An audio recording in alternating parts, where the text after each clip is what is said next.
Hello, Thrivers. How are you doing? Heather here. It is a very cold, snowy day, so I hope that wherever you are in the country or the world, that you are bundled up and warm, especially those that are still suffering from some extremely cold temperatures. So I wanted to start today by asking you a question. I'm going to be talking about what 98% of people don't know that we talk to. 98% of people don't know this, and it's preventing their spouse from coming back to them. So, as you're going through this, what do you think it might be? Put it in the comments, put it into the chat there. What do you think 98% of people don't know that is preventing their spouse from coming back to them? Now, earlier I asked this question on our live training, and I heard a couple different answers. The number one response I heard from you guys was communication. They don't know how to communicate. However, that's not it. So just as a little sneak peek, that's not the answer. So what do you think 98% of people don't know that is preventing their spouse from coming back to them? And I'm going to pull up my little screen here. I see a couple of you watching. Hi, how's it going? I'm gonna make this solo. This is my cool new technology. 98% of the people that we talk to do not understand why their spouse is leaving. Can you resonate with that? Do you understand why your spouse is leaving? Now, I'm just going to be really vulnerable here. When Ben and I were in our hardest moments, this is exactly where we were. I'm going to go 100% of the time, our spouse and ourselves, we've built up a narrative justifying our reasons for leaving or justifying our reasons for having disconnection in our relationship, justifying our reasons for not meeting their needs. They're not meeting my needs, so I'm not going to meet their needs, right? We have these stories that we've built up that are justifying the reasons why we're acting the way that we do. Does that make sense? Does that resonate with you? I want this to be a dialogue, not a monologue. So let me know. And I'm just going to give some examples here of what it looks like. And then I'm going to share with you really raw, really vulnerable, in a safe space here with you guys, what it looked like for me. So sometimes it sounds like my spouse won't change. Have we fallen trapped to that ourselves? Do we believe my spouse won't change? Or do we get that impression from our spouse? You're never going to change, right? They're believing that you aren't going to change. Or the change is only temporary. They're only doing this to try to get them back, right? Like my spouse, you're only doing this so that I'll come back to you. How do I know that this change is real? How do I know that you're not just doing this to try to get me back, right? How many of us have been there? I see a couple of you. Hey, good to see you. My husband and wife is only looking out for themselves. Have you heard that from your spouse? You're really only looking out for yourself. There's nothing to be found in the marriage for me anymore. I was happy here once, but there's really nothing here for me anymore. Here's a comment. My husband justified leaving because he didn't think I was happy. Yeah, sometimes they think I'm going to be you'll be happier if I'm not here, right? You and the kids, or you'll be happier if I'm not part of the picture. I love you, but I'm not in love with you. I can't be happy here, or you can't be happy here, as that comment just was. I don't get what I want, which is just a hopelessness about the relationship. I just can't be happy here. Yep, there's a comment. My husband thought the change was temporary too. And the narrative is the very reason why they're so bent on leaving and so resistant to wanting to work on it with you. As long as they're holding on to that story, you can go about making all these positive changes and doing all of these, action steps and really working on yourself and all these things. And you can really grow as a person, and your spouse still won't see it, right? Are you in that kind of situation? Have you been there in the past?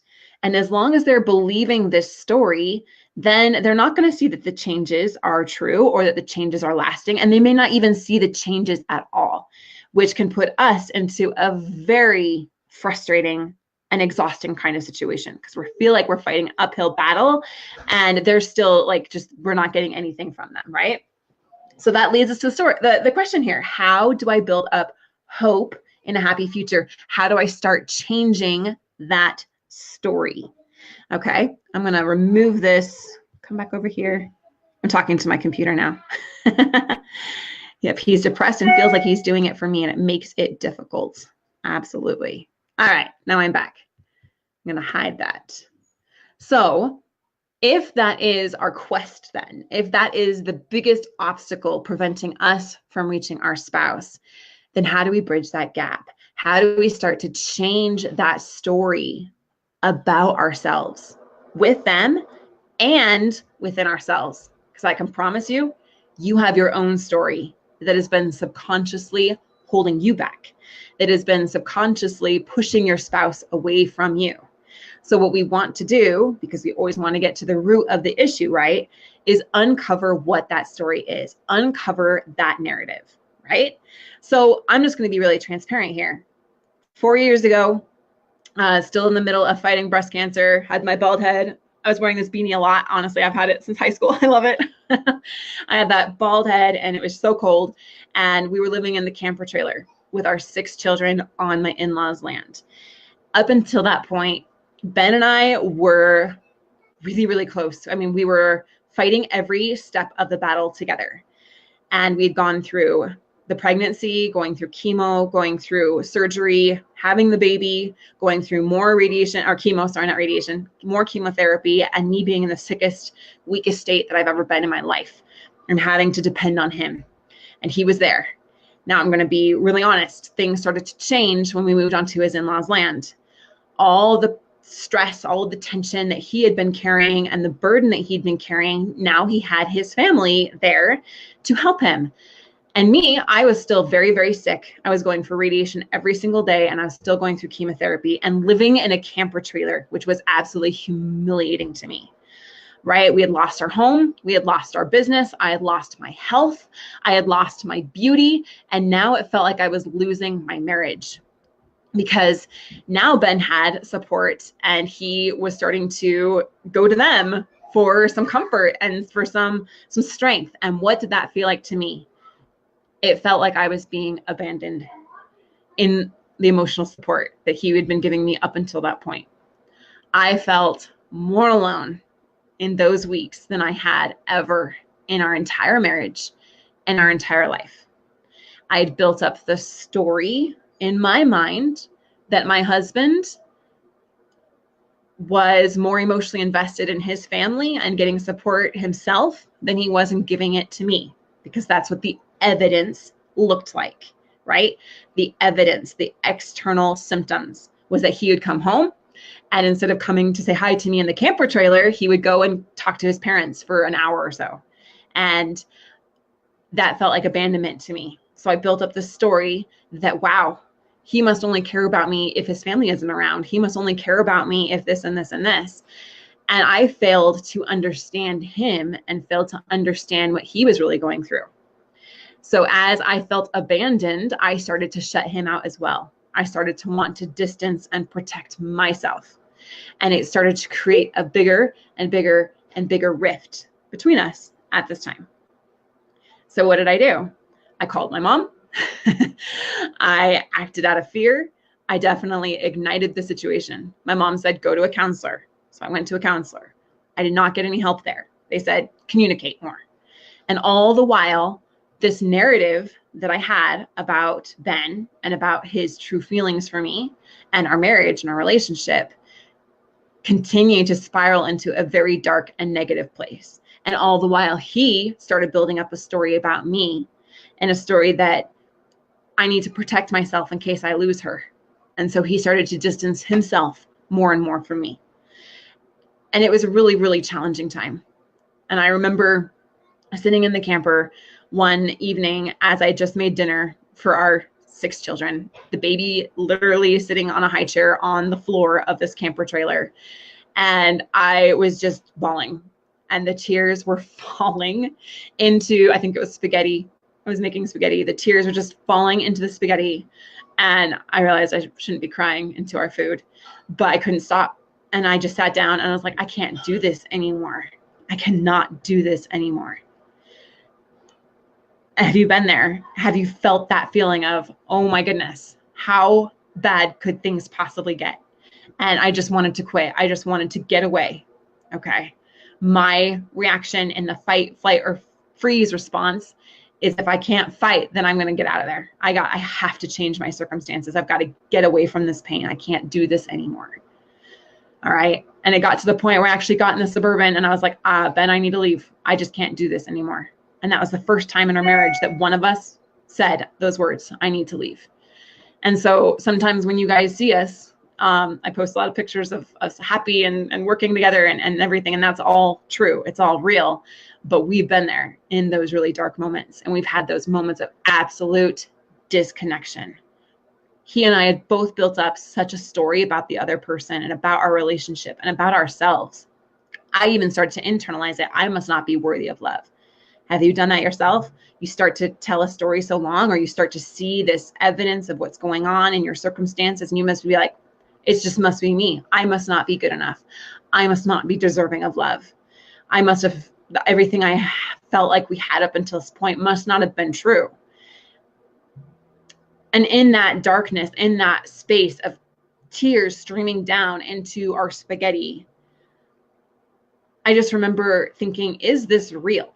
Because it feels real. It feels completely real. Every single tear that's falling from my eyes is the pain that I'm feeling, the feeling of abandonment, the feeling that I'm not good enough, the feeling I'm not worthy.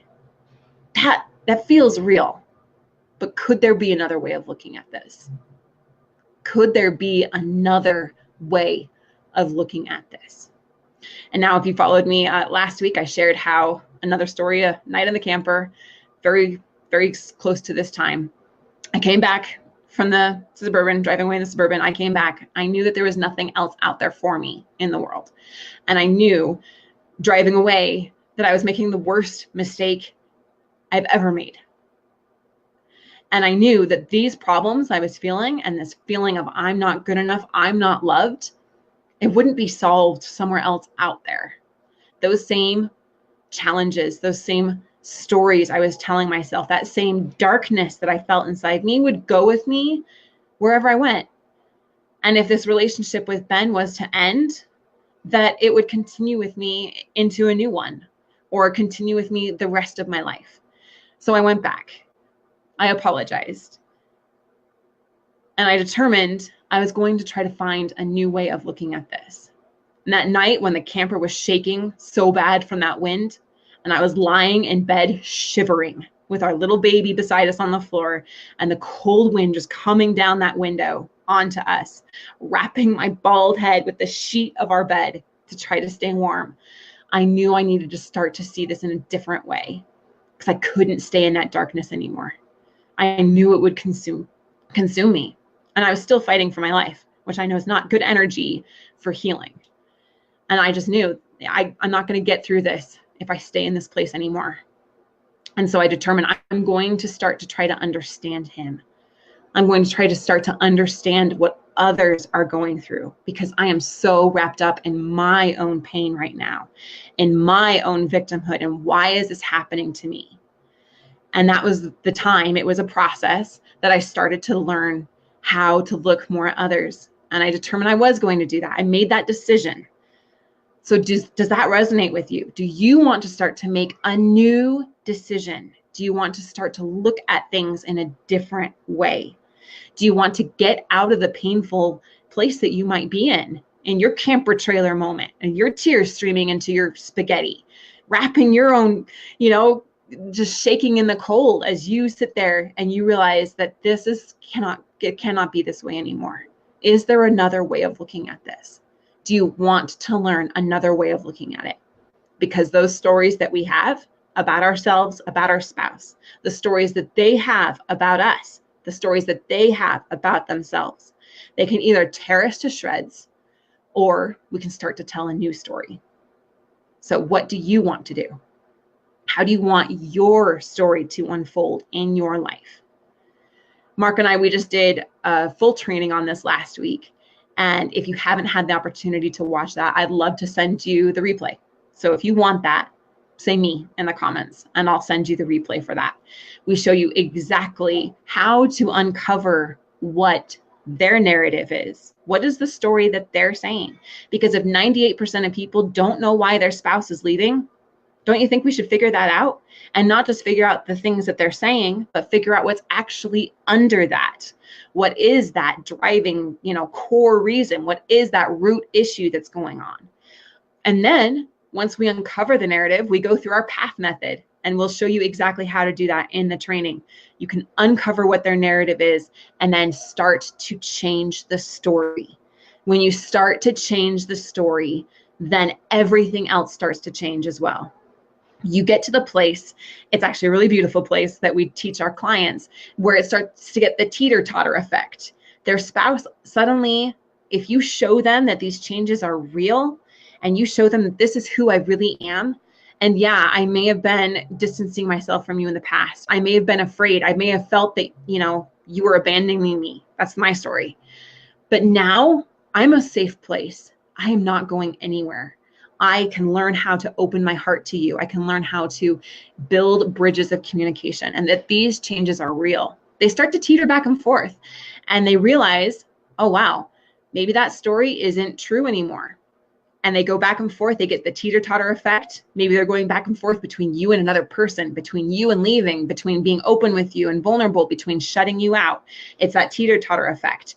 That's actually a beautiful and healthy sign that now you're starting to get them to question that story. And as I start to question that story, you have incredible opportunity to open the doors back up and build hope for them and hope for you in your relationship. But above all, learning how to change the narrative inside of you to become who you're really meant to be. So anyway, that is what this training is all about. So I see a lot of you saying, me, awesome, send me, very good, me please, yes. And if they've already left, yep, that's exactly awesome. That's exactly what we can show you how to do. Even if the divorce process has started, even if you're separated, not living in the same home, or you're living in the same home, but there are some definite struggles and some definite tension or distance there. Knowing what that story is, uncovering it, getting them to start to question it, showing evidence of that this is how the story really is. And when they start to believe a new story, then you've restored hope in the relationship, and you can start to establish healthy boundaries and a healthy foundation to restore the marriage. Now, Mark and I, we've determined that if your spouse or you are in the process of divorce or separation, there is a window of opportunity that we have. If we can stop the divorce process and buy you 6 months of time, the opportunity for you to fully restore your marriage greatly increases. So that's what our program is designed to do, is to stop or slow down the process, buy that 6 months of time so that you can change that story, change that narrative that they have about you and that you have about you. And when you do that, then you're set. Like, it's just amazing to see what can happen in that time. So I encourage you, yes, absolutely separated and dating another man. Don't do a sad face. Sorry, I'm going to call you out on that.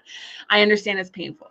I understand it's very painful. It's very painful for me to look at where I was and feel abandoned, not to another woman by my husband, but to his family, and those tears streaming down into my spaghetti. But knowing that there's another way of looking at this, that this very challenge has come to you for a reason, because it's the very thing that you need to grow. I also encourage you to reach out to Leah Smith or watch her interview, because her husband was in a relationship with another woman, and she shows exactly how she used this process to restore her marriage, to end the affair. But she did it through this method, and it's very crucial that you do it the right way. So awesome. I see a lot of you looking out there wanting to get this free training, getting the replay that we did. I'd love to get it to you, because we don't have to stay stuck in our pain. We don't have to stay stuck in this story that we've been living for years. And we can help encourage our spouse to change the story that they have about us. And as that changes, our marriages can be restored. But more importantly, we become who we're meant to be. And that is the most important thing that we could possibly do in this precious thing called life. So appreciate you guys. Hope you stay warm.